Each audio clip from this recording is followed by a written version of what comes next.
I almost said good morning. That wouldn't work. Sure, you can say good morning. Is that your office, John? Yeah. Beautiful Needham, Massachusetts, where we miss you terribly every day.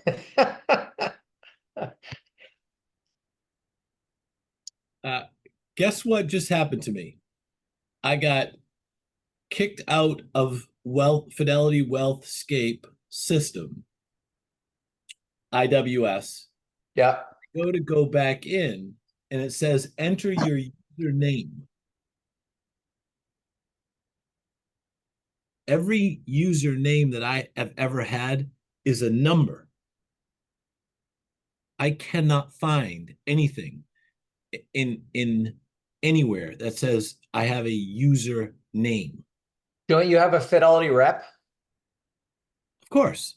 I Yeah. just call them and say, hey, I got to log back in and it wants a username and I have no clue. So what is it? Yeah. I'd rather talk to Santa Claus and be on hold than call those people. Well, sorry for laughing, but I that comes from laughing at years of experience with making those phone calls. So Yeah. if Amazing. you have a good rep, it helps. If you don't, well, it's even worse. So here's the thing. Back in the old days, I had Allison Veneto, I had Kelly Coucher. They were amazing. I've had five since you left across the street. I have had five. I've never met them. I don't That's know what they look like. that's not good. I've never spoken to them. That's unacceptable. Never, not once. Huh. I can tell Well, you, yeah. I'd send him an invite and saying I would like to extend an invitation for you to come to my office. By the way, what's my login name? Exactly. As soon as we're done here, my first call is to the service line. Yeah. Actually, I while we're on this call, I'll just text one of my guys. They'll have it, in 5 minutes, not even in 2 minutes. Yeah, but I mean, was this part of the whole Microsoft shutdown from the? I, I don't know. I just rebooted something. It said um, something about a search came up. Oh, I cleared my search, and when I cleared it, on my computer, everything went away. So I had to You don't have a reboot. login saved file or? Yeah, yeah, login. That's what I'm looking at. Login, but I No, don't no, no. have. But I mean, I have like I had a spreadsheet, Oh yeah, double yeah. dog dare protected, Yep, and it had the wrong name on it, everything. So no one would ever think to go look at it. yep. I have that, and I also have it in writing. I have it in a black book in my desk. All of that. Huh. All right, let's go here. How are you, Robin? I'm doing well, thank you. Hello, everyone. Everybody have a nice weekend. We're all good at this point in life.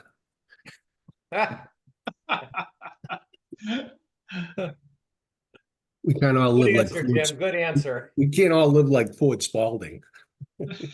Yeah. Oh, it's good to be Ford Spalding.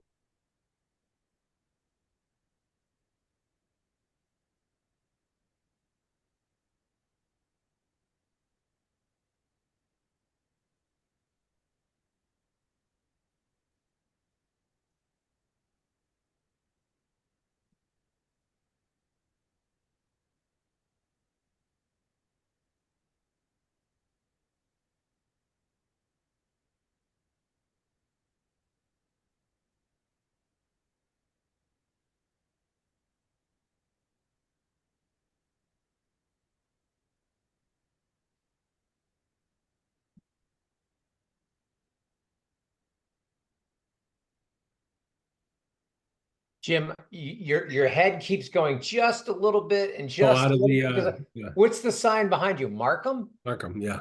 Markham, okay. Let me go to the, another screen for you. Or just go like this. Yeah, just show us the swimming pool. It's Go in this. If you there. could just kind of do like that, it'd be perfect. Just Yeah, take that how's that? stuff Is that down. better? Yeah, right, exactly. Take that Okay. stuff down so we can see the swimming pool in the background. No way, no way. Yeah. Beach? Yeah, No. I built it with my proceeds from being on the board of fire engineers. Yeah, you added I- those to your Board of Selectmen hall. Yeah. that You were able to buy Yeah. your vacation home? Oh, man. Would take a while, Yeah. 17,000 years. You're right. maybe longer than your lifetime. Oh, absolutely.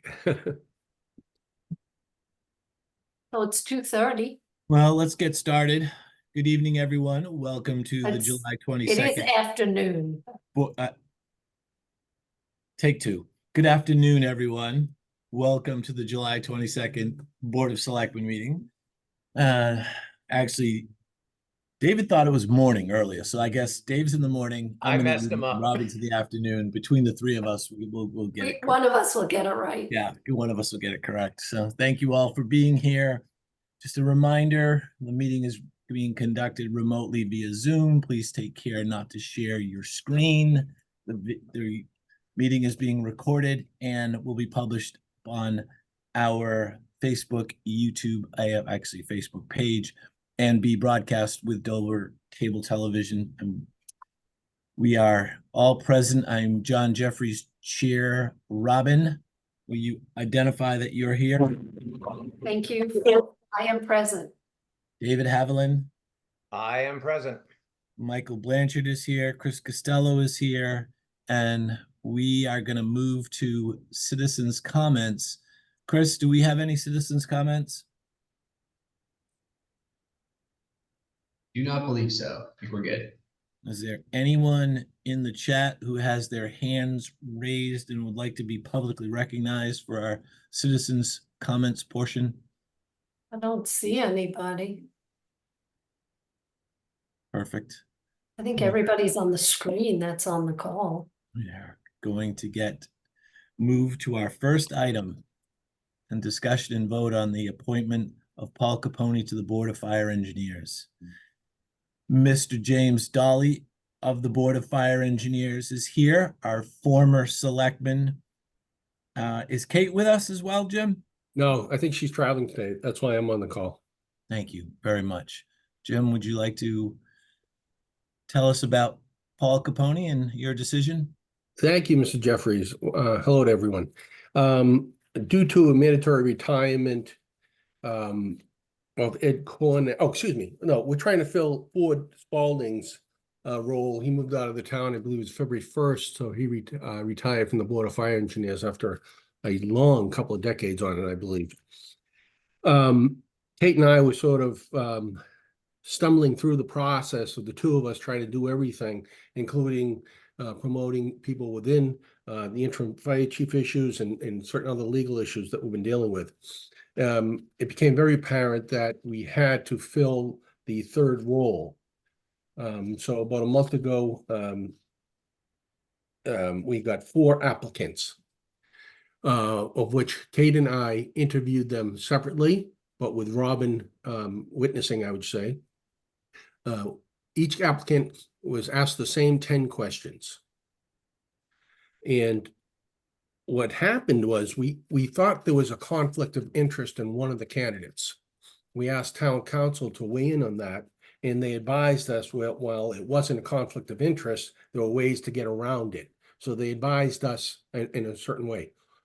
Kate and I individually took a step back and say, okay, let's weigh this on the merits instead of, there's no conflict of interest, so let's move forward. So on July 16th, in an open meeting at the Board of Selectmen meeting room, Kate called the meeting to order and we talked about the conflict of interest issue, and Kate made the motion to recommend Paul Capone. At that point, we both voted yes and adjourned the meeting. I believe then she either emailed you or went to townhouse and told you of our decision, and that's where we are today. So we're recommending that you appoint Paul Capone to the remainder of Ford's term, which I believe is 2 years. I'm not sure. Your office would know better than I would. Thank you, Jim. Thank you very much. Robin, questions or comments for Jim?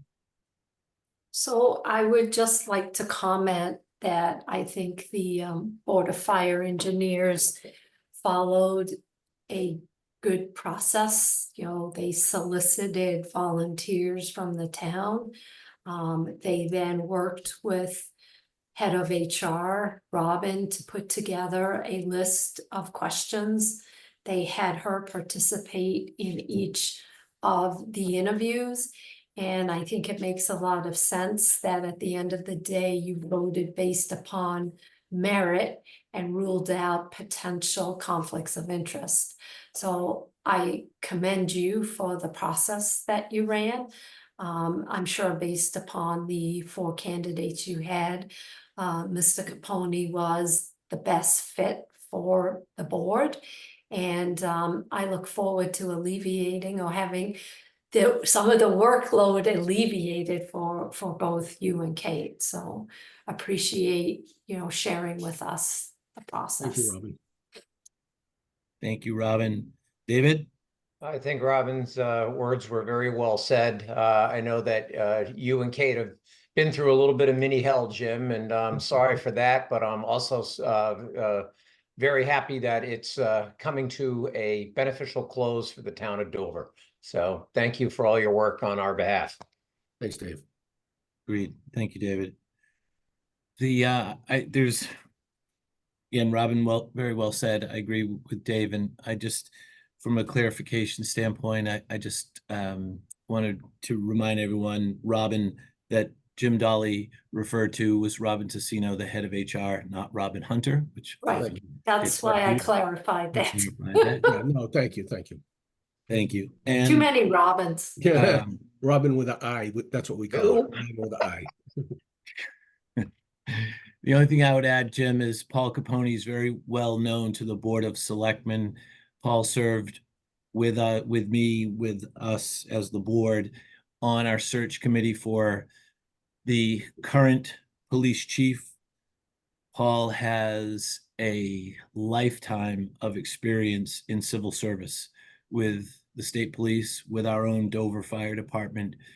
His son is a longtime member of the Dover Fire Department. His son is an active member of the fire department at Massport and works at the airport. So I think I would just echo what everyone has said. Very happy with your choice. Very, very happy with the process. And thank you. And thank Kate for your time. And also thank Ford. Ford's on the call with us this afternoon. Ford has served, as Jim said, for a very long time through a lot of difficulties through the department with Craig and Craig's passing. Ford has just done a fabulous job, and from the Board of Selectmen, Ford, thank you very much. So Jim, Michael Blanchard, you like to, I don't have the actual motion, but if it's okay with you, I'm just going to move to approve the appointment of Paul Capone to the Board of Selectmen, to the Board of Fire Engineers, and ask for a second. John, just if you could, a friendly amendment specify for a term ending on June 30th, 2026. Thank you, for a term ending on June 30th, 2026, and ask for a second. Second, All in favor? Aye, John Jeffries. I, Robin Hunter. Hi, Dave Haviland. Thank you. And thank you also, Jim, to the other members of the town who put their name forward. It's always nice to see that we had 4 people that were interested in this process. And as we were joking earlier, none of us get paid for any of this. So it really is a service to the town. So please thank them on behalf of us. And once again, Ford, thank you for doing this for such a long time.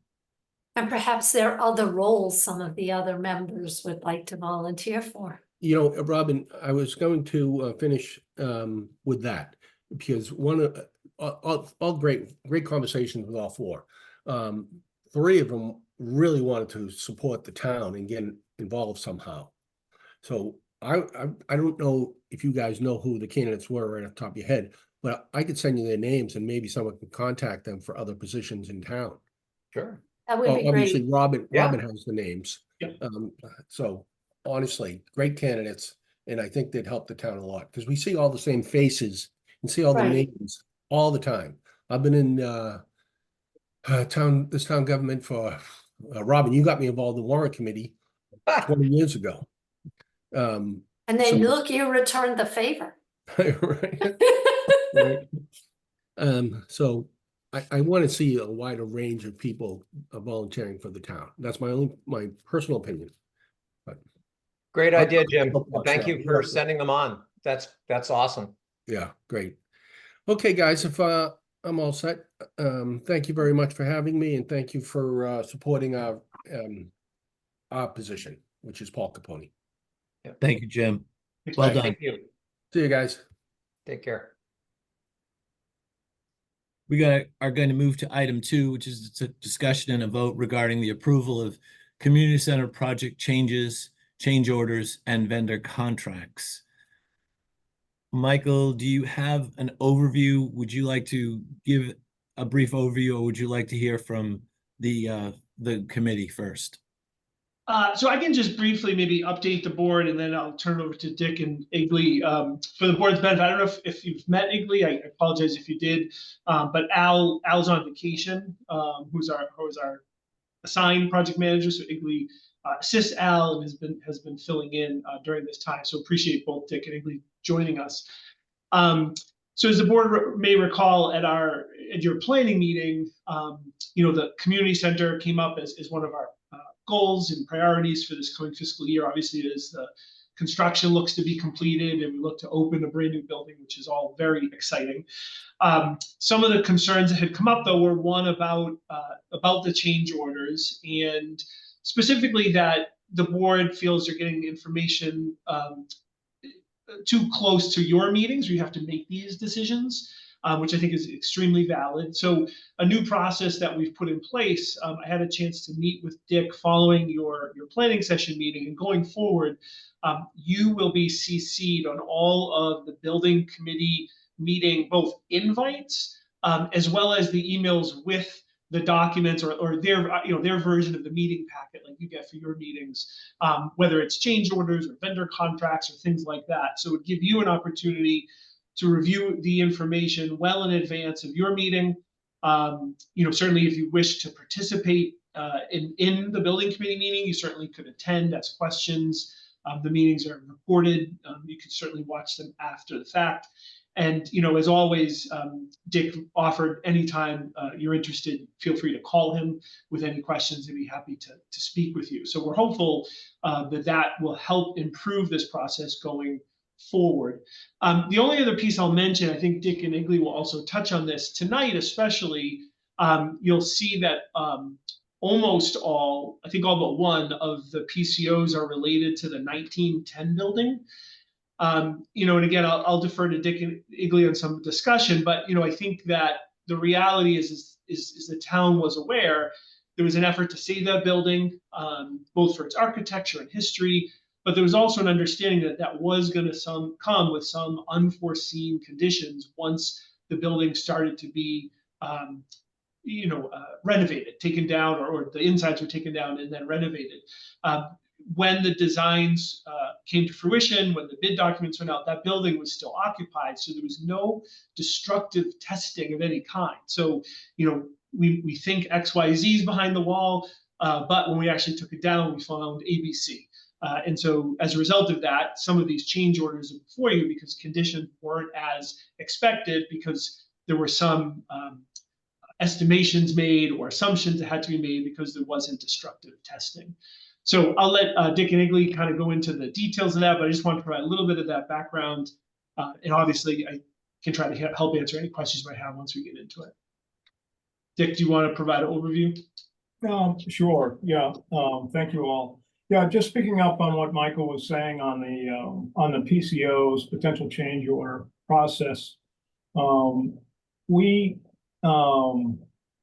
these, basically, if it's not in the plan or in the specs, the contractor is going to, bill for it. So they, if something has come up and it's a change in plan or, and they feel it's a potential change order, they make up what they call a PCO, potential change order for short. And it's the whole process, just to go over the process and the whole review process from our standpoint. How it flows is we have a weekly owner architect contractor meeting every Tuesday mornings at 9:30, which of course any of you are more than welcome to attend. Excuse me. They're on Zoom, and they're also they're held in the construction trailer on site. And they present, along with other things, we will go through their PCO log, and we will have discussions on the PCOs. So after they've presented a PCO, potential change order, the Colliers and FM, they basically go back and start vetting it and digging into the particulars of that potential change order. They'll push back. I know Colliers and FM, the architects, they push back on lack of information, lack of backup information. They push back on pricing, particularly with labor. And they're making sure that they're looking out for our best interests and trying to reduce the cost of these potential change orders, which they've done substantially in some of them.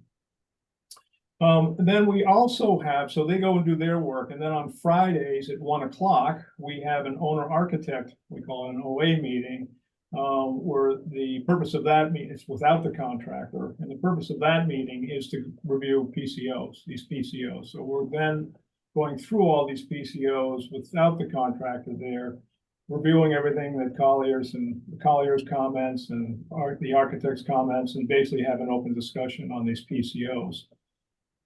Then once we've gone through that, we present the PCOs are presented to the building committee. And our committee, we review the PCOs.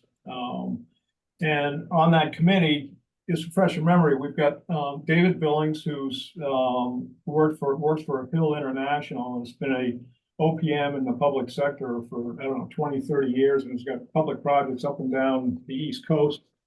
You got Luciana Birdie, who's basically, I think any of the capital programs at Massport, she's in charge of. So these two people are really well versed in construction. And Barry Goldman, who I'm not quite sure all his background, but I know he's involved with financing construction projects. And myself, I've had a background in construction for the last 30 or 40 years. So basically, then we go through them on the committee, at the building committee level, and then we will, after we've vetted them, then we will present them. Then we present them to you. So, needless to say, at any time anybody wants to join us at any parts of this this whole review process, you'll be copied on everything, and please join us. It's a great time to ask questions and go through stuff. So I just wanted to go through the whole process. So before, what happens before it even gets to the Board of Selectmen and the vetting. And then, yes, I would like to just comment on what Michael was saying about the 1910 section of this project, the renovation. The town elected to preserve the 1910 building, and with that comes risk with basically what we're calling unforeseen conditions in the construction process. And as Michael mentioned, there was no destructive testing done when the design documents were being made, put together. So, you know, with this 1910 building, you know, it comes with some risk, with some extra and added costs. And that's why, you know, we've also got a contingency built into the budget, to help cover for some of those, unforeseen conditions. So I just, wanted to bend your ear a little bit about on that process and about the 1910 building. So on the PCOs, potential change orders, usually Al does this, so I'm gonna do my best. Higley can, help me out. If I can share is the best thing to do is to share my screen to go through these PCOs. I know that's what Al usually does. And if so, I guess I need permission to share the screen. And I'm not well versed in the Zoom, so bear with me. Dick, if you need me to, I can share my screen.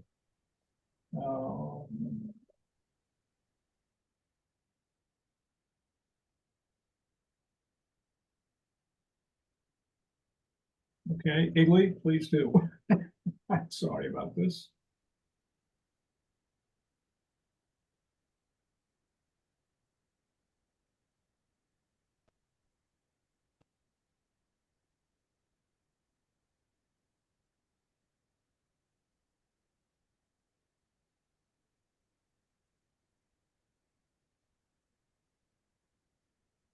Dick, we can see your screen. I'm sorry.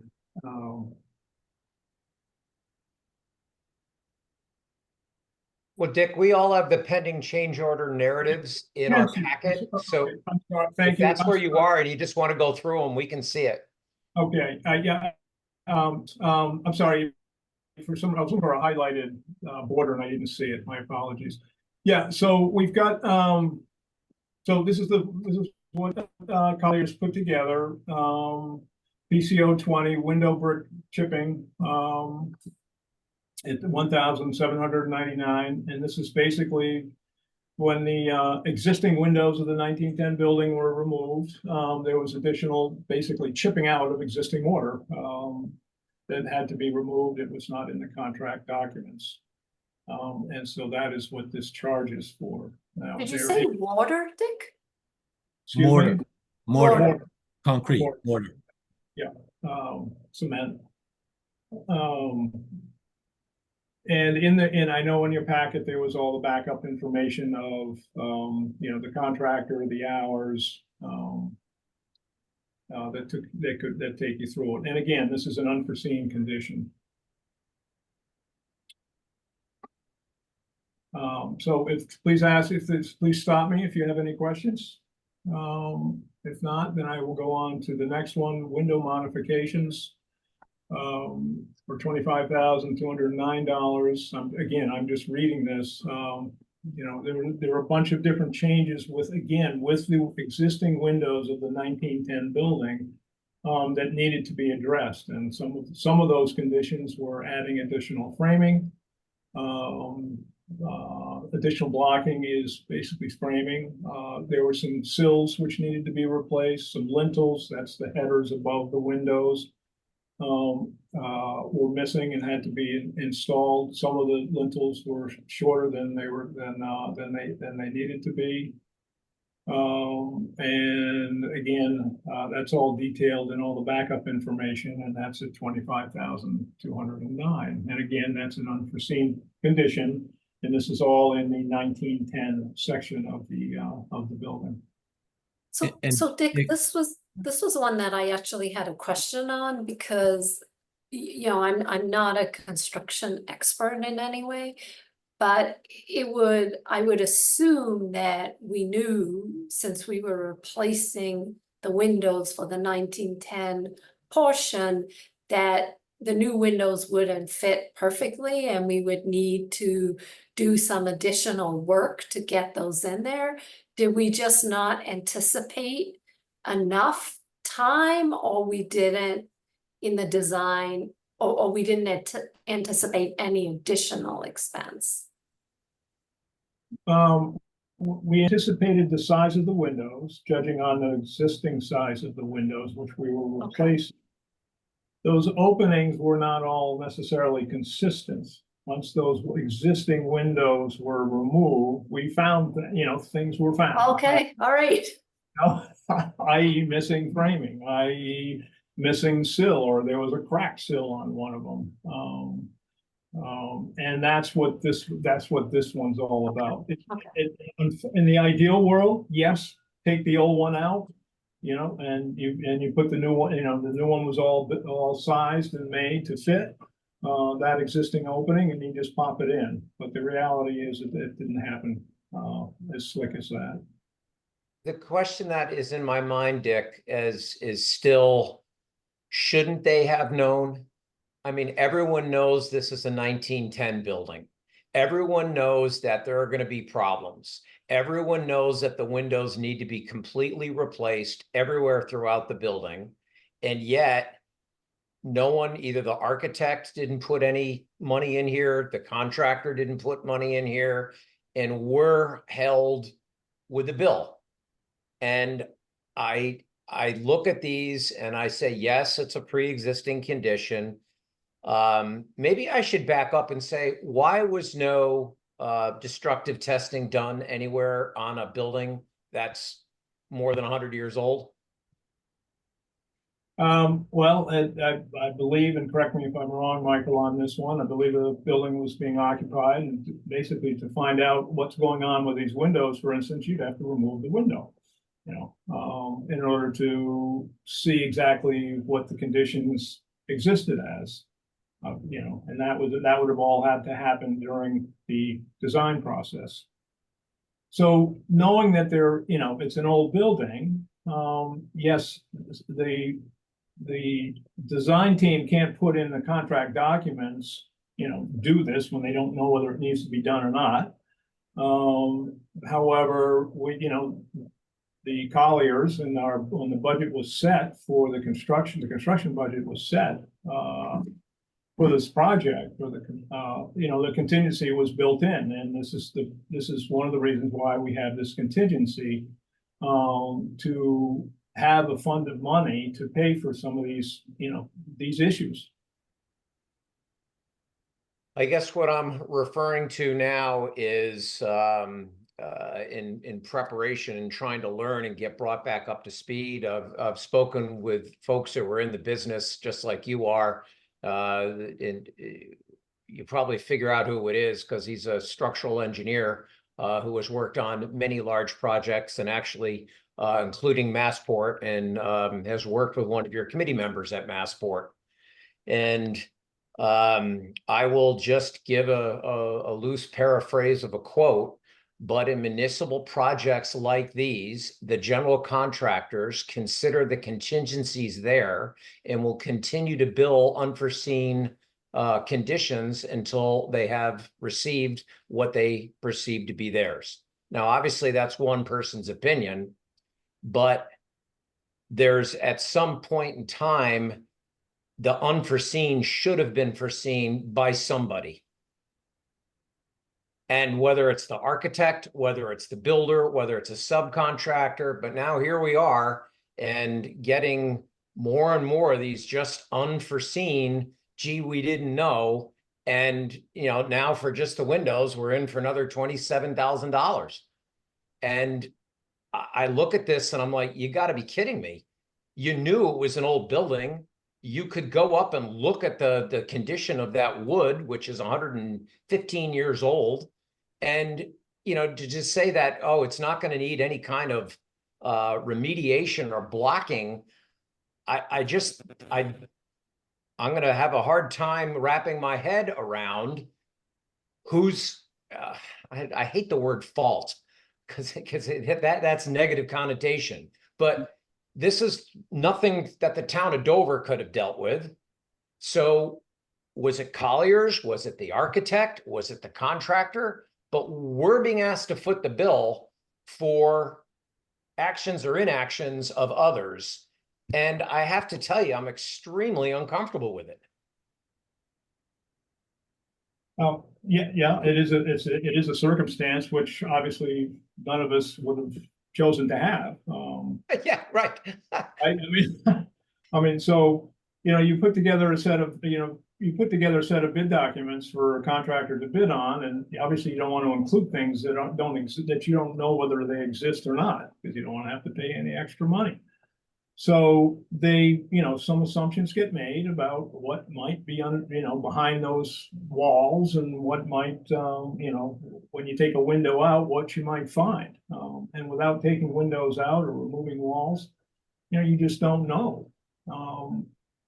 So the design team doesn't put, these assumptions. They do make some assumptions, but they're not going to ask for a bidder to bid on things which may not be necessary, and drive the cost of the project up. And again, I go back to, this is why you carry, the town carries a contingency for the project.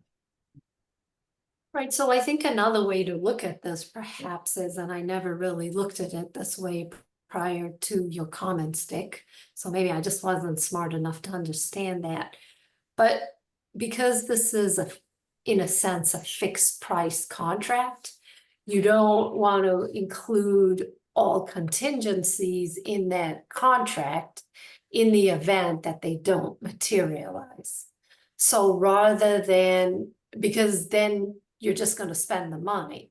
So by having this contingency fund, it's a way to only spend the overages for some of the unknowns should they occur. Is that the Thank you. right way to look at it? Might be Sure. with rosy colored glasses on, but Thank you, Robin. Well said. Well, again, there's foreseen and unforeseen, and reasonably foreseen by people who have all this experience, and by professionals who are more than willing to take a $27 million contract. And well, I've said my piece. I'm sorry, I remain unconvinced. So Dick,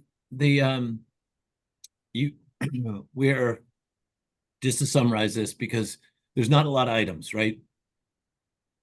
$1,800 to chip away mortar, $25,000 to modify the windows, and then the anchor of the roof it's the is, window frame, I guess, Yeah, right? it's the window opening, John, not the windows.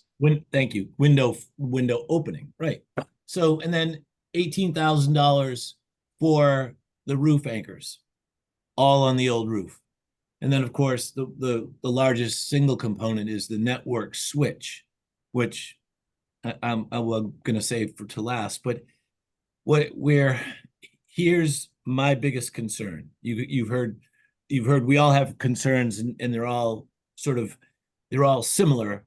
My concern is I want to say no right now, because I feel that the further down this path we go, the less actual position of strength we have. The building is 38% complete. We hold 60% of the money. We go another month. They have to deliver us the keys in 6 weeks, right? 8 weeks, somewhere around there, 6 to 8 weeks. The further we go in the next 6 to 8 weeks, the weaker our position becomes. So my feeling is to say no, absolutely no, right now. And let's start the process of seriously negotiating right now when we have the money and they don't.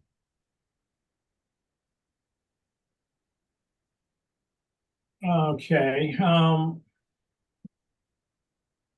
I see where, I understand where you're coming from, John, and Dave, I understand your comments, and I share your concerns also. With these change orders, nobody likes them. So first of all, and this is something for town council, as far as if we say no, what happens? Okay, Right. let's say we said no to the one I've got on the screen right now, installing the anchors, or even the window modification one for 25,000. And this is a question for town council, or Igley or Michael, maybe you have the answer to this. But essentially, I believe what happens, is we risk a delay in the project. Contractor saying, well, if you're not gonna pay for it, then I'm not gonna do it. So if you're not gonna, if I can't modify a window opening to receive a window, then I can't put the window in. If I can't put the window in, then I can't close in the building, and I can't do the mechanicals, and I can't do the finishes and so forth and so on. So you risk delays. Now, in the contract, and this is where somebody else needs to weigh in on this. In the contract, there is provisions for, I believe, a claim gets made if there is a disagreement about something. And which point I believe the contractor still by contract is still bound to proceed with the work, but can make a claim for that money later on, and then that is resolved with either litigation or through arbitration. And again, it may cause a delay in the project, and delays, of course, time is money. Delays will cost extra money. So that is so by contract. So the answer to that question, if you just say no, that's a question I think that has to go before. That would be a town council question. What contractually what happens?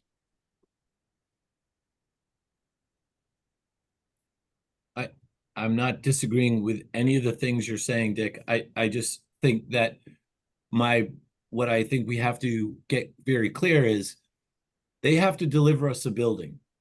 They have to continue to deliver the building. We are further and further and further behind. Just from the visual test, they're not going to deliver the building on time. So the further down the path we go, the further behind we get, the weaker our position becomes. That's just, to me, logical.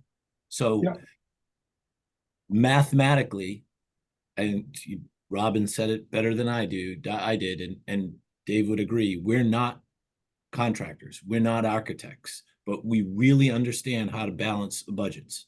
We really understand how things get paid for.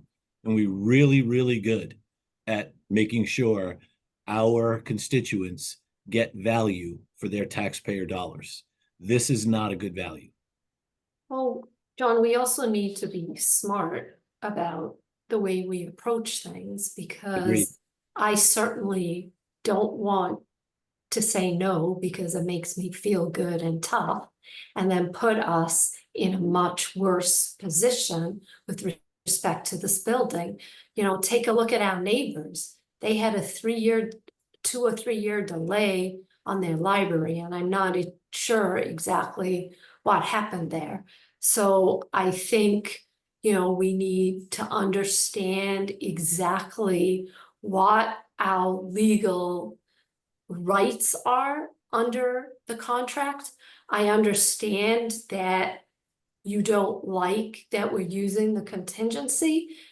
However, the contingency was set up for these unforeseen circumstances.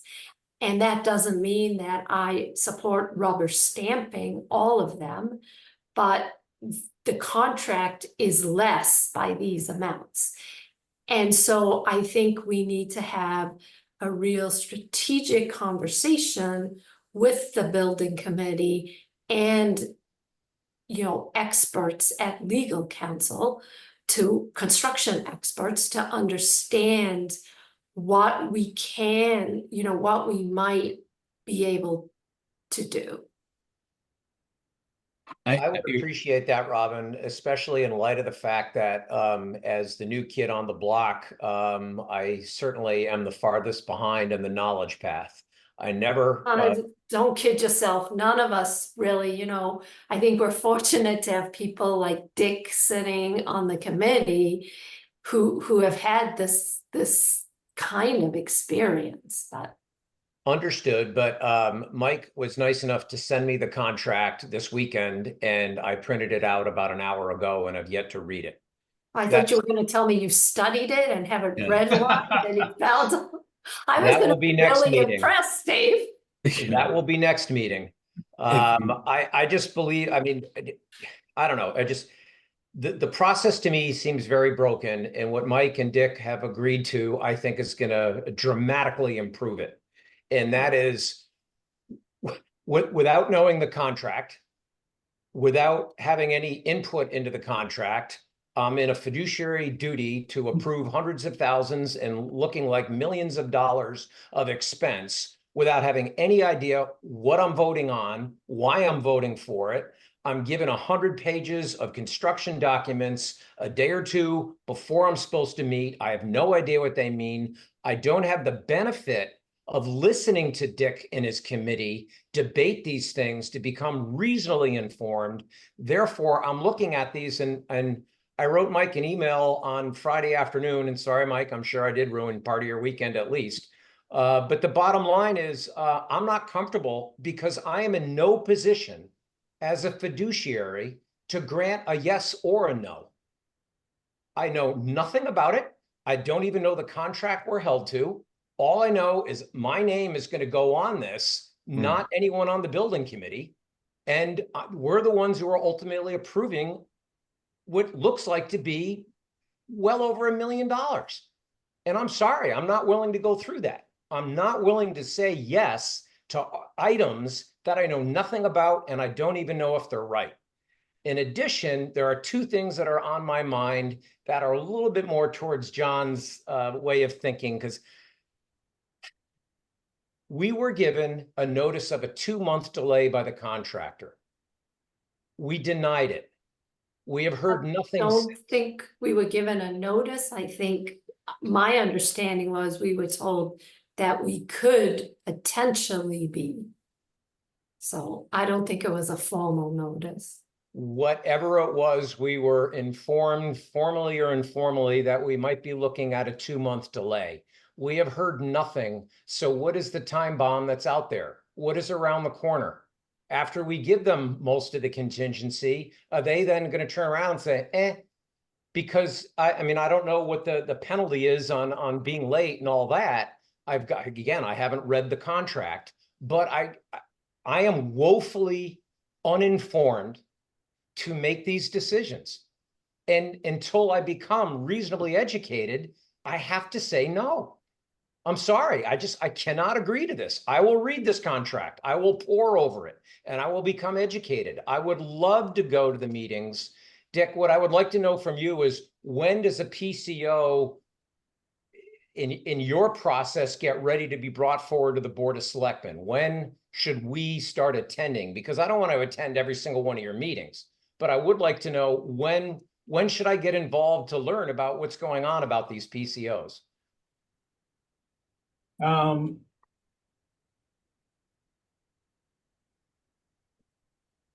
Well, I think if you really want to get into the nits on them, I would suggest then probably start. Of course, obviously you're welcome at the OAC meetings on Tuesdays. But when we talked about them, the owner and the architect, our OA meetings on Friday afternoons at 1 o'clock.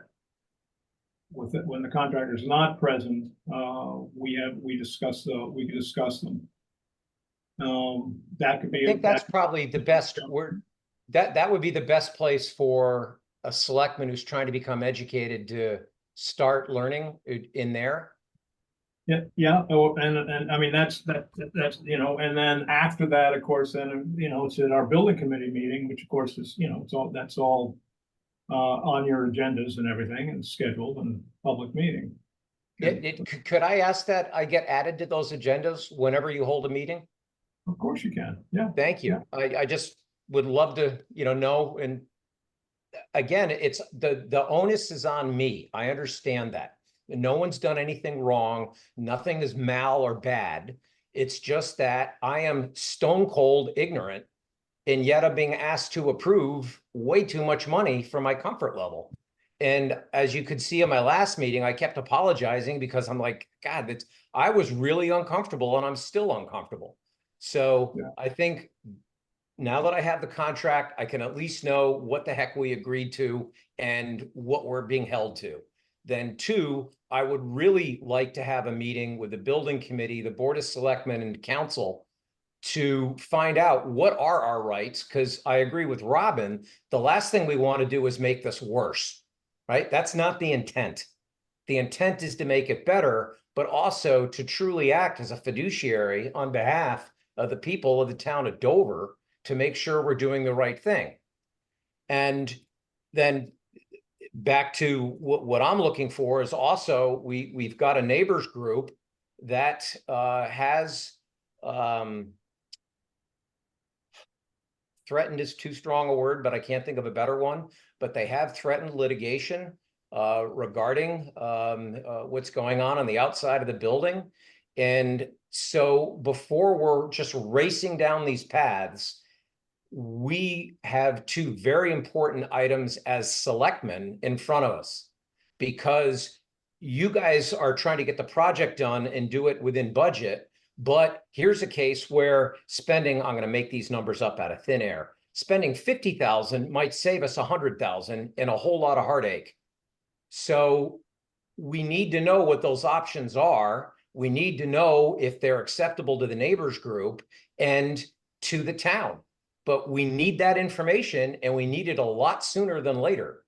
Because if a lawsuit gets filed, it's going to be close to $50,000 just to open up the defense, just to start the defense and prepare for it. Not answer anything regarding the lawsuit, because that'll be hundreds of thousands. Sorry, I'm involved in one of these right now, and it's appalling how quickly the money adds up. So that's one, is we'd like to get that answer. And then it would be wonderful if we could get the contractor to commit. Hey, are you guys looking at a 2-month delay? You floated this a month ago. Where are we? I mean, we had to say no. So it was it was formal enough where the town had to say, no, you can't have a 2-month delay. So where are we? So, as far, okay, we have an Igley, perhaps you can chime in on this one. I believe we have a 50, we're on 50, we have a 59 or 29-day delay is what's been contractually. Yeah, so what they've submitted is a 59-day delay, and Collier's rejected it. And at the moment, we're speaking with legal counsel, with town legal counsel to basically come up with a response to hold them to what their contractually obligated to. At the moment, we have not received an updated schedule, but we are going to be asking for them to submit it with their July pay requisition. The schedule that we received with the June requisition still showed the 59-day delay, and we rejected that as well. So currently, contractually, we do have what is it? I just don't have it in front of me, a 28 days. Yeah, 28 days. 28 days. Good. That So was granted, right? Yes, that was for the abatement that so was to ongoing answer at the beginning of the project. to answer one of your questions, David, right now we're at, we have a 28-day delay contractually with them. The contractors are saying it's they don't think they're going to get the project done for 59 days. But what they've failed to do, they haven't given us a proper updated schedule, nor and the proper paperwork to go through to proceed with that. And we're waiting, and so Colliers is waiting for that. We're waiting for that. So as far as we're concerned, contractually, yes, you've got an extra. There's been a 28-day delay. As far as contractually, that's it. That's where we're at. What is the daily penalty? Do you remember? I believe it's 1,500, Doug. $1,500 per calendar day. Correct. John, do you mind if I jump in for a second? Sure. So this is all really important conversation, trying to just it's all one issue. I understand that, but trying to separate it apart a little. The board next meets on July 31st, which board, just remember, that's a Wednesday next week. So just don't forget, it's not your normal Thursday. And we are coordinating with Dick and the building committee, as well as town council, to hold an executive session. So that will give the opportunity for the Board of Selectmen, the building committee, it'll be a joint posted executive session, as well as town council, the project manager, to have a frank discussion on these issues. The reason we can do it in executive session, and why it behooves us to strategize outside of the public domain, is there is a claim, and to Dave's point, maybe threaten's not the right word, but threatened litigation, which is enough for us to do that, to strategize. So to talk about the delay, what they put on the table, what we've done so far per the contract to hold back payments, what we're limited to per the contract, what our strategy is going forward, as well as the abutters' concerns. So I hope by at the end of Wednesday's meeting, whether we like what we hear or not, you'll feel good about hopefully that we've had the chance to have that discussion all together. We thought that was really important so that everyone's in the same place at the same time. Separate from that, even though it is all tied up, I just think it's important to note that the change orders before you today are unrelated to time delays. So this is simply work. There's no time delay extension associated with these. So yes, while it is all one issue, and I don't disagree with that, this is distinct from the delay. I am not an attorney. I have been involved in municipal projects, and Dick is right. There are provisions of the contract where if the contractor says, hey, I'm submitting this PCO, and the project manager, the building committee rejects it, to Dave's point, they think it is in the contract. They think it shouldn't be a change order. There are provisions that the contractor will kind of flag that as a claim, continue their work, and it's dealt with after the fact. As your town administrator, I do want to recommend, I do have a concern with a blanket denial of these, in that these have been agreed upon or recommended to you through the process. So the project manager, the architect, the building committee all think these are valid change orders. We're not arguing with the contractor that these are invalid and therefore we should put these to the side, they do the work, and then we deal with them later. Doesn't mean you can't vote against them. That is absolutely the Board of Selectmen's right, but that is very distinct from issues where we completely just disagree with the contractor. There is a recommendation before you that these are legitimate, that the prices reflect the actual work, and that they need to be done in order for the project to continue. To Dick's point, if these are not approved and they aren't able to continue with the work, that will cause further delays and a further issue. And again, if you're comfortable with that, that is okay. You're right to do that. But I do raise concerns about just blanket denying these because you're concerned about kind of the overall picture and the overall delay, where these are being recommended throughout the process. The last thing I want to say, Dave, you actually highlighted, so I won't dwell on it, but I appreciate you saying it just for the public's benefit. Nothing is being done wrong. This is the process that was established when this building committee was put into place, that they would handle and work directly with the project manager or the architect on the sort of day-to-day business of the project. The recommendations would funnel through that process and then be presented to the selectmen for a vote. I think it's great you want to be more involved. I think that's important. And as we already said, there'll be opportunities going forward. You'll be included in all that. But just for the public's benefit, what's happening now, while you're not happy with it, would like to change it, and I understand that, it is what was designed to happen. And it's certainly appropriate to change it, and we will do that. But just for the public's benefit, I just think that's important to reiterate and say out loud. So there's confidence, in the process to date. Absolutely agree. That's not the question at all. Sure. Yeah, it's well said, Mike. It is a important reminder of the process of where we are and whether we like it or not. We've all voiced displeasure in one way, shape, or another, and that, I guess, that we have to set that aside. is what you're saying. We have to set that aside as it pertains to keeping the process moving, right? So we could all think the process is not great, and it is, this deck is stacked against us, and we have to figure out how to do whatever we can do to get the building on time, to get the building within the budget that we've all agreed to, and to turn the tide of what seems like is going in the wrong direction. So that's seems to be the objective. Whether we like it or not, we've got to continue the process.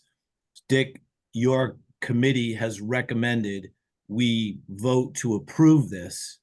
So that's what you're asking us today. That is in fact the motion that we're going to be asked to make. I just think we're in agreement. The three of us are in agreement that we don't like this at all. Some different than others, doesn't really matter. That's not important to today's conversation. Today's conversation with you, Dick, and the members of your committee is, do we approve this? Do we give you $57,000, $58,000 in change orders? Yes, Actually, I take that back. It's a lot more than that.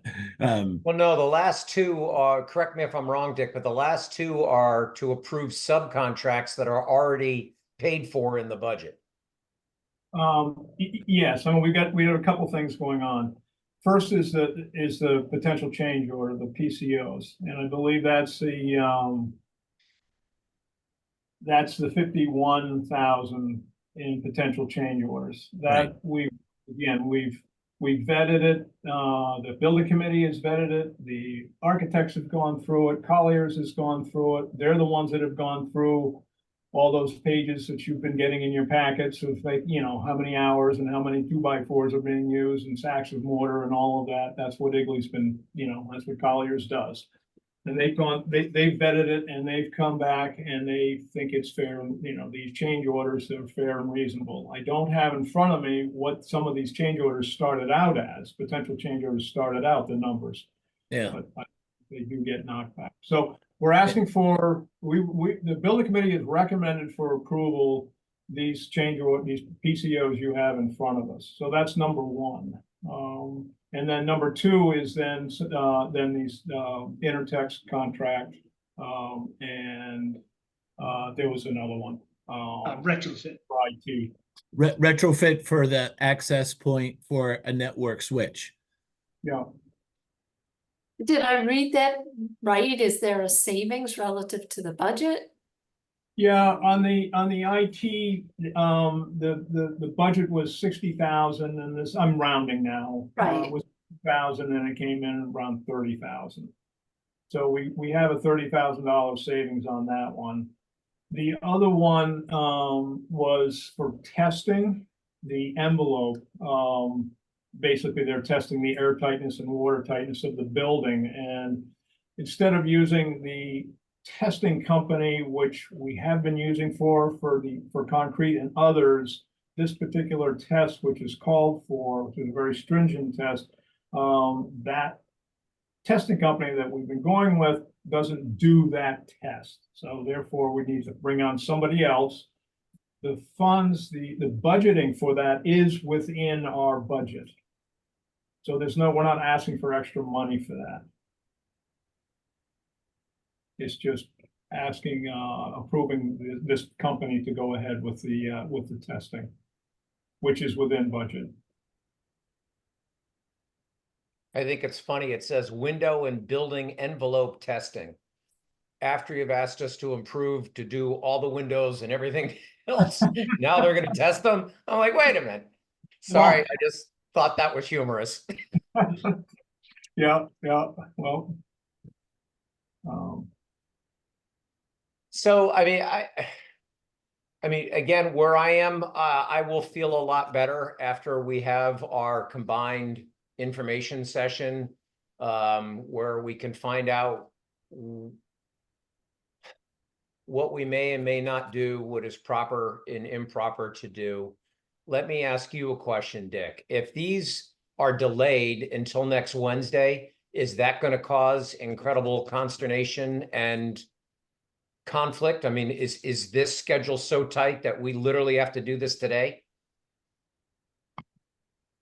I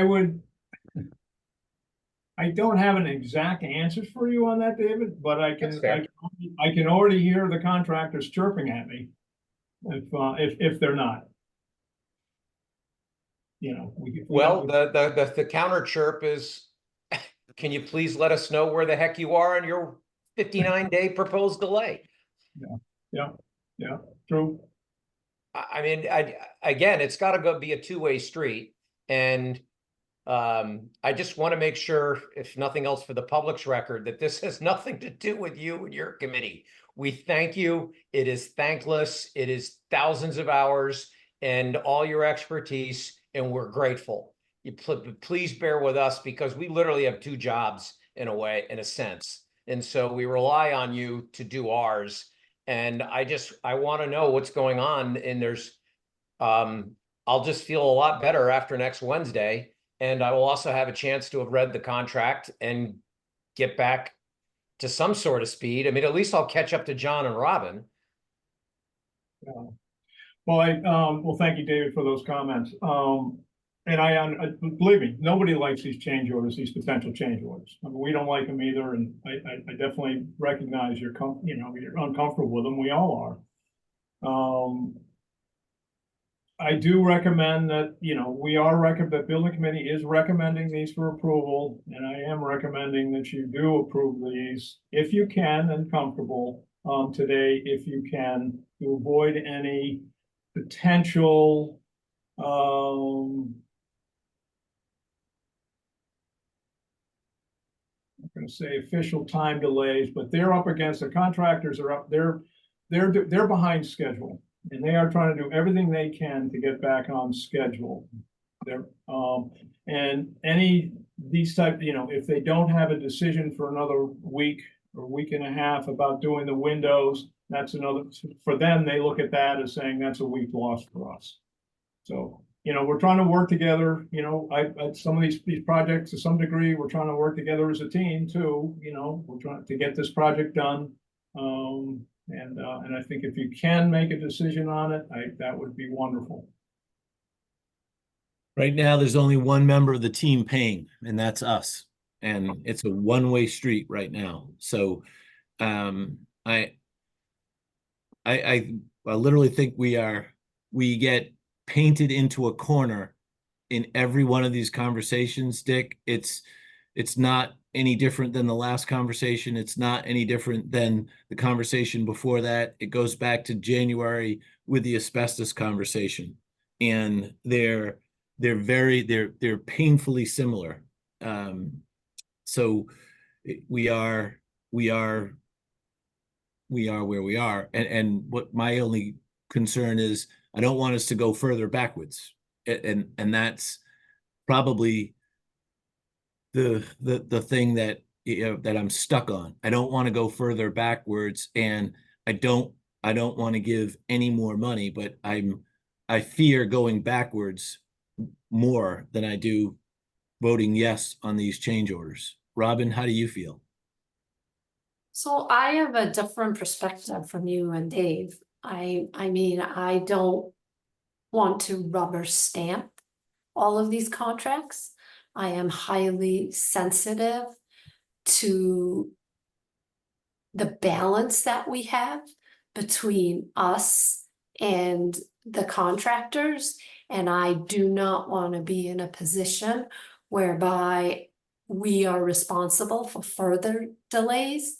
When I signed the contract and read the contract 2 or 3 years ago, I understood that there was a contingency.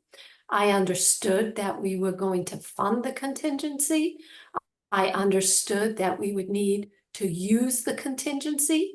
However, there would be a process by which requests would be vetted. So from a fiduciary standpoint, the town is aware that we will most likely spend this contingency. we're, you know, at this point, I believe that we are getting to the point where there will most likely be fewer and fewer contingencies. I mean, once the building is framed and is airtight, I think there's less additional things that need to get done. I think we're doing a great job trying to manage it. We still have 70% of the contingency. You know, I think the contractor needs to be made aware that we are concerned about the number of item requests that are being made at the state, and we are going to meet to understand our, you know, legal options. But I would really hate to be in a position where, for lack of a better way for saying this, where we just piss the contractor off, you know, because we want to demonstrate that we're being tough. So I think there is definitely a balance there. You know, you know, Dick, at the end of the day, I think if we could just maybe go back to the contractor and say, listen, the Board of Selectmen are meeting in a week. They're very concerned about the number of requests that they're getting as of late for the contingency fund. They also asked about, you know, the status of your delay, and they will make a decision on the 31st. In the meantime, find some other things that you can take care of. You know, it's a week. But, you know, I would be more inclined to approve this based upon the work that the committee has done. Well, if you want to go that route, Robin, I would prefer to split it up then and maybe just do the two contracts and approve those. If not, if you and John wish to bring this forward and just do it, that's fine. But for all the reasons I've already stated, I'm going to be voting no, certainly on PCOs 24, 33, and 42. I'm in favor of the rest.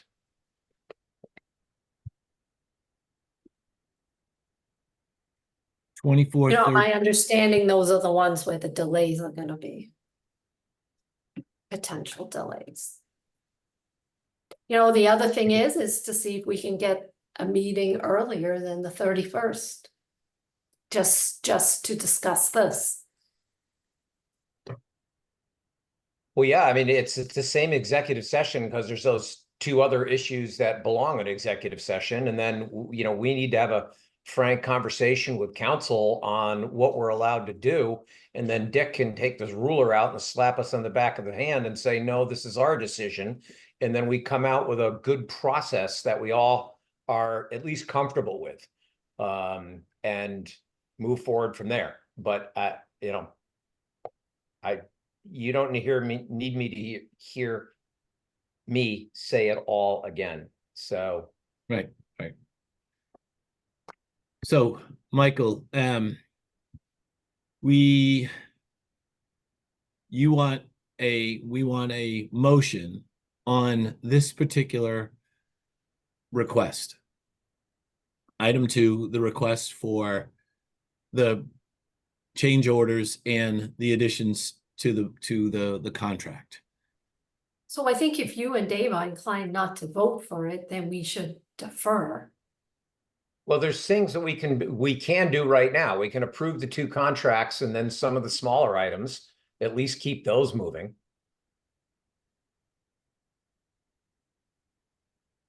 Say that again. 2 contracts, David. What do you mean by the two? So The if you go to the networks. if you go to the agenda, right. Yeah. The see the last retrofit, 2 bullets. right? Retrofit and interact. Yeah, those are already paid for in the budget. So I guess we just need to approve the fact that it's a subcontractor versus a contractor. Mm-hmm. Is that right, Dick or Igley? Yeah, it's not part of it. This is a contract the town signs directly. Town signs directly with these vendors. It's not within the M. O'Connor's contract. So it's coming before the board just as any other contract would, because, you know, it Right. was always intended this would be a separate one. All right, in the interest of time, Mike, and to get to the really the crux of this, the first motion I'm going to make is to approve the contract with Retrofit Technologies for wireless access points, network switches, uninterruptible power supply and installation for $31,719 and a contract with Interact ATI for Windows and building envelope testing, $15,500, and ask for a second on those two items. Second that. All in favor? Aye, John Jeffries. I, Robin Hunter. Hi, Dave Haviland. Okay, so Dick, we've cleared out those two. The PCO change orders are what is left in this motion, and what I'm hearing is that there's that there's a request for moving this to our next meeting. And that Or meeting to will set either up- be determined on the 31st or prior to the 31st. Robin, is that correct? Or Dave, is that correct? Are Right, you- well, that's what I Yeah. was gonna say. We could see, I mean, we have to post an executive session, correct, Mike? Correct. Right, so we have 48 hours, 24 hours, 48 hours, yeah. So 48 we could hours. try to coordinate if the board schedule, the building committee schedule and town council find, you know, an agreeable date and Right. time. Right, Mike, have you had so the conversations? earliest we could do it is Thursday, right? Correct. Thursday, as of right now, 4 o'clock, basically, right? So Friday, we could do it Friday instead of Wednesday. Okay. Or Thursday evening. And Mike, have you had any type of specific conversations with town council regarding where we are in this process? So John, I think that would need to be discussed in executive session. Whether he has had any or Oh, I thought you were asking him to specifically. no, just have we Yes. opened the dialogue with town council? Yes, so I appreciate Robin's point, so I'll be careful. Yes, myself, project management team, Dick, have met with town council. We've had town council vet our responses and payment withholdings to the contract to date. So she's very versed on where we are, and she'll be able to brief the board on what we've done, why we've done it, and what our options are going forward. She is prepared to do that. Good. Good. So, are we in agreement that we can table this or Well, I think we could vote on PCO 20, 34, 36, and 42. David, how do you feel about those? 20? 20, I'm fine with. 34. I'm fine with. 36, I'm fine with. All right. I move to approve PCO 20 Windows brick chipping for $1,799. Move to approve the revised dimensions PCO 34 $1,802.67. Move to approve the credit to use a standard ACM color $1,500 and which is PCO 36 and PCO 42 for the difference $5,485.32 and ask for a second. Second, All in favor, aye, John Jeffries. I, Robin Hunter. Hi, Dave Haviland. Thank you. Dick, any other questions or any other comments that you'd like to make with us today? No, all set. Thank you for approving those. And the, What is your time, your schedule look like on Thursday evening or Friday, Dick? I think I'm pretty good.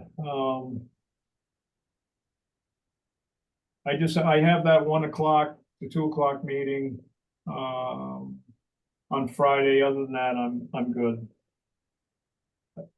So Okay. Friday morning is good for you. How about Thursday evening? I'm just trying to, so if we all can get on one page, then we only have to touch base with Nina and a few others. Yeah, my preference would be Thursday evening. I can I make can Friday. do Thursday evening. Can you, John?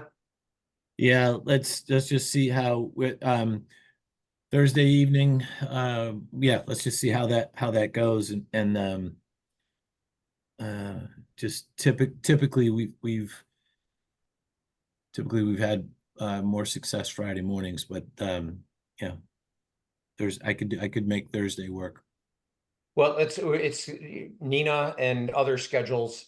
Dick, do you want everyone there? On your committee? I'm going to invite them, obviously, and it'd be great if they're available. But I think this is too important a matter to get before town council and make this, talk about this. To keep to delay. I mean, Yeah. to get every schedules together. Okay. My preference would be yes, but I don't want to delay it either. Right. And I'm assuming this will be a Zoom meeting Yes. to make it easier. Yeah, to make it easier, sure. Given that it'd be Thursday or Friday and it's the summertime, so it's going to be virtually impossible to get everybody in back to Dover. So let's make it a Zoom. Mike, we have one last item of business. If we are all in agreement that we're concluding item 2. So Dick, thank you. And we will look forward to the conversation later this week. Yes. Okay, great. Thank you both. Thank you Thank you. all. Thanks, Bye-bye. Dick. We're going to move to item 3, which is the approval and acceptance for expenditure of the Mass Department of Transportation Municipal Pavement Grant for work on Route 109. I think this is very straightforward. The work needs to be done. Kevin has briefed Mike. Mike, we have the money. I don't really think that there's a whole lot of discussion or debate around this. No, just appreciate Kevin's effort to get the state to do this. Okay. Hey, Thank you. Kevin's had to listen to this whole call. Are you going to weigh in and say, please vote for it or anything? Kevin sent me a text and he said, please do this immediately so I can get off this Zoom call. I was simply here to support the administrator in this request. This is just it's a similar document. It's the same contract essentially as that we enter in every year for Chapter 90 funds. Yeah. But basically, in summary, the municipal payment program, towns own basically 50% of routed roads. So it's just another mechanism and a different funding source. So this is a reimbursable grant that we're successful to get. So Thank you. That's great. I move to approve the acceptance and expenditure of the Mass DOT municipal pavement grant for the repavement work on 109 and ask for a second. Second, All in favor? Aye, John Jeffries. hi, Robin Hunter. Hi, Dave Haviland. Thank you. Last words for me are, Robin, you used in the context of the conversation, you used the words getting tough or being tough. I don't think we're trying to be tough, get tough, act tough. I don't think that is the right word. I also don't think that we're trying to It was, make it a I was trying to make negotiation. a point that we Yeah. want strategic and not foolish. Yeah. Thank And you. that's why we're meeting with council. Yeah, that is exactly where I Bingo. was going. It is not our intent to be tough, act tough, be the tough guy, however that, whatever people might watch this at home at a separate time, not have the full context of all the other meetings, blah, blah, blah. Oftentimes when you see something or read something, it's out of context. So I'm just doing this to contextualize where Dave is, where I am, where you are, in making sure people who get to see this as just one time without context realize what we're trying to do, right? We're we are trying to be balanced. Would you And agree I with think it? I made all those points in my statement that we don't want to rubber stamp things it's a fine balance. Yeah, that we're trying to achieve. Dave, Well, you I good would with just that? like to become educated so I can give some sort of, educated opinion. My problem is there's just way too much ignorance. And, it's like, here, approve this, on what basis? And, again, the onus is all on me. I take full responsibility, but I have my light summer reading, the contract, and Mike's gonna set up a meeting and hopefully we will get the answers then. I really hope the building committee is able to procure an update from the contractor on the time delay and that they have some options for us with the neighbors. I mean, that would be very helpful, but it seems to me like we keep going down the same highway and we're allowed to get off if it's something that the contractor wants, but if it's something that we've asked for, crickets. Right. Well, thank you both for that. I just wanted to just make sure anybody watching this was given a little bit of context. Yeah, no, I think we're in three very different places for three very different reasons, but that's okay. We're gonna get to the exactly. same page on hopefully Thursday or Friday.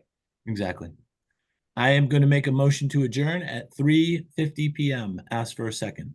Second, All in favor? I, John Jeffries. hi, Robin Hunter.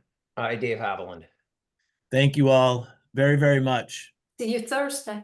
Really Yes, appreciate right. it. Or Friday. Yes. Just Right. while everybody's here, send us another email. Is the time you normally meet at 6:30? You want earlier than that? If we do Thursday evening? I can be flexible. So I can can- I actually, both days are wide open right now, so John, what do you look like? I it's gonna have to be after 4, Mike, on Thursday. Okay. Is that what I'm asking? Is it because Oh, no, if we're doing Thursday, it could be any time because we don't have to post till tomorrow. I would 2 o'clock, like early afternoon would be good, like we did today, or the end that 4 o'clock. I've got like a whole bunch of things that absolutely positively have to be done, as Dave would tell you, between that when the market closes and like by 5:30. So that's just a very, very difficult hour, right?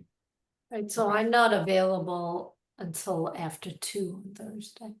Okay. So do you want me to try for like a 2 o'clock or just Yeah. do? So 2 o'clock would be great. 2:30 would be great. Okay. Then if not around that time, then it would have to be 6:30. Okay, perfect. Okay. Okay, sounds great. Thank you Thank you all all. very much. Appreciate it. Great, thank you. Take care. Bye.